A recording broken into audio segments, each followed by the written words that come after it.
Le format court, c'est une forme en soi très très intéressante. C'est vrai que ça apporte la possibilité de se questionner vraiment sur l'histoire qu'on veut raconter dans un temps qui est imparti. Le court-métrage, je trouve ça assez cool. J'aime bien travailler en court-métrage parce que ça permet, du coup, il y a cette contrainte de temps, de raconter vite et bien une histoire. Là, il y a des sujets qui sont plus faciles à développer en long ou en court.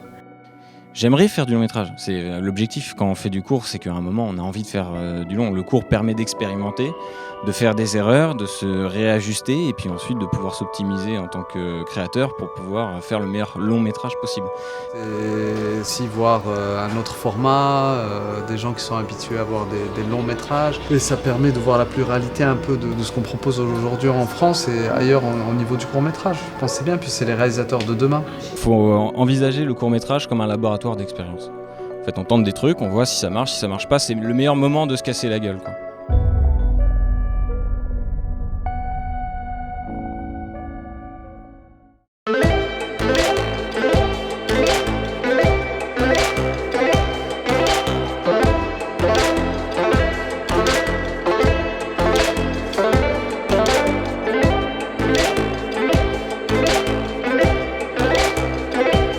Bonjour, je suis Stéphane Ulrich, je suis coordinateur de l'association Cyclone et organisateur avec Émilie de la fête du court-métrage de Metz. Nous avons deux salles de projection principales qui sont la salle du relais et la salle de la bibliothèque. Une salle de projection ouverte les après-midi pour les enfants avec des animations particulières. Une salle de projection qui s'appelle la Kino Carton qui est dans la cour. Nous avons des expositions d'artistes avec une exposition de Michele Carlino et de Karim Siari. Et il y a aussi la compagnie Astrophe.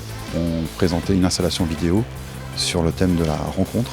Et nous pouvions voir la fête du court-métrage sur 4 lieux de projection, à savoir l'Agora, où il y a eu des projections scolaires et des projections jeunes publics. Nous avons eu aussi des projections cette année avec le cinéma d'art et essai de Metz qui s'appelle le Cinéma Club, où nous avons inauguré le festival avec la présence de Claire Quin et de Ali Esmili. Mercredi soir, nous avons aussi projeté devant les étudiants à la Maison des étudiants. Ensuite, le partenaire de toujours, la MCL de Metz, où nous avons fait tout un week-end festif avec un multiplex culturel.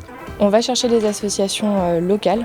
Notre but en fait, c'est à travers cette manifestation qui est à la base dédiée au court-métrage, de faire une proposition culturelle variée. C'est-à-dire qu'on ne s'arrête pas qu'à proposer des courts-métrages, on propose aussi tout un tas d'ateliers autour du cinéma, comme l'atelier Table Mashup qui a eu lieu ce samedi, un événement où tu peux retrouver tout type de disciplines et qui du coup peut parler aussi à plus de monde, à savoir que les programmations sont déjà plutôt variées et qu'on accueille tout type de public et de tout âge. Notre mission justement, c'est de créer des ciné-débats, voire des ciné-clubs dans les lycées de Metz. Et là, on est en partenariat justement exceptionnel pour faire la fête du court-métrage. Donc là, on a pu tenter de nouvelles infrastructures. Le matin, donc vers 10h à midi, on accueillait les lycéens de René Cassin. Et en fait, les professeurs nous avaient demandé de faire une activité sur le thème des dérives des réseaux sociaux, des abus. Donc on avait diffusé pour ça 3 courts-métrages. Après chaque film, en fait, on faisait une petite animation ou un débat. Aujourd'hui, nous sommes à la fête du court-métrage pour organiser le marathon photo qui s'appelle Au cinéma. L'idée, c'est de réunir des photographes qui ont pour objectif de faire une série de photographies en 24 heures. Donc 24 heures pour créer une histoire, entre 18 et 25 photos, autour du thème pressé. Maintenant, on peut le révéler puisque le marathon est terminé et tout le monde a ramené sa série.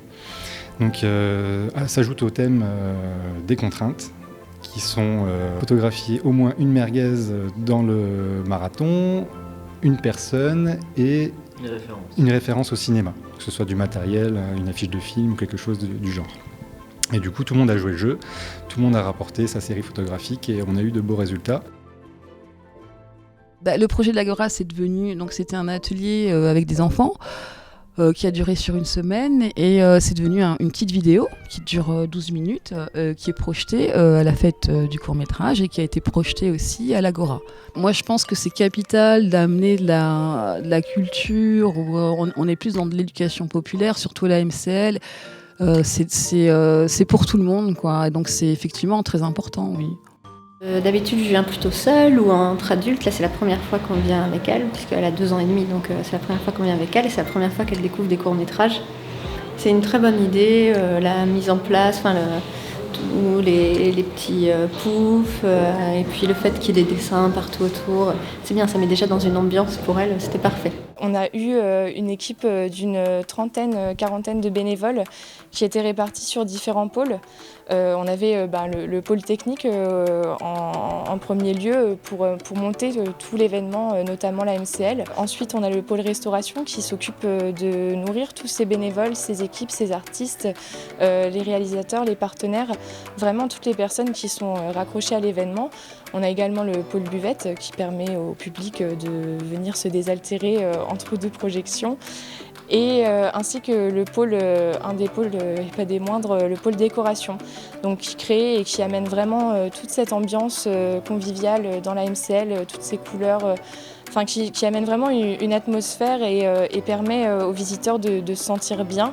Et enfin, on a le pôle billetterie. Donc l'entrée est gratuite évidemment, mais on a quand même un pôle accueil qui permet au public d'avoir quelqu'un qui l'accueille et qui lui explique ce qu'il peut faire ici, ce qu'il peut y voir, ce qu'il peut y retrouver. Moi, j'aime beaucoup aussi les festivals de court-métrage. C'est vrai que ça permet de voir des choses un peu diversifiées qu'on ne voit pas forcément au cinéma habituellement.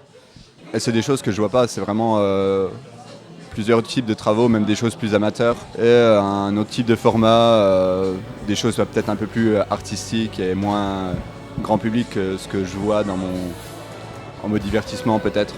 C'est toujours surprenant les courts-métrages, c'est ça que j'aime bien. On ne s'attend jamais à voir de ce qu'on voit en fait. Le concept et tout, on voit la jeunesse surtout évoluer et ça me plaît très bien, ça me plaît. Je voudrais revenir en arrière pour participer. Un film, pour moi, un film n'existe pas tant qu'il n'est pas vu par des gens. Et les festivals comme ça permet de se rencontrer, de parler, de voir plein de choses.